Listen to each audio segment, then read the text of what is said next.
সংবিধানখন গ্ৰহণ কৰা হৈছিল।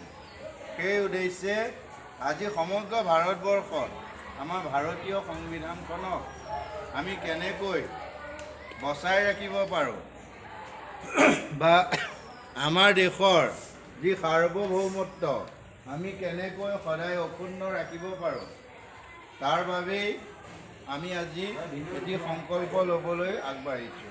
মই পাঠ কৰি দিম, সকলোৱে সংকল্পটি গাই যাব।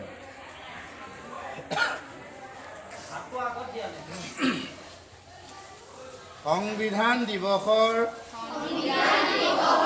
সংকল্প হৈছে ভাৰতৰ নাগৰিকসকলক সংবিধানৰ মূল্যবোধ,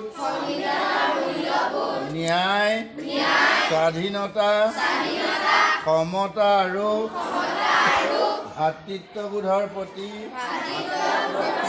দায়বদ্ধ হৈ এখন সাৰ্বভৌম, সমাজতান্ত্ৰিক, ধৰ্মনিৰপেক্ষ, গণতান্ত্ৰিক আৰু প্ৰজাতন্ত্ৰ হিচাপে ভাৰতক গঢ়ি তুলিবলৈ আমি প্ৰতিজ্ঞা কৰোঁ।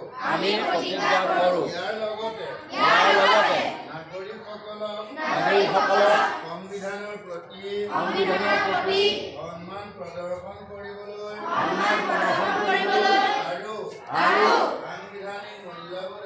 সাংবিধানিক মূল্যবোধক সাৰ্থক কৰিবলৈ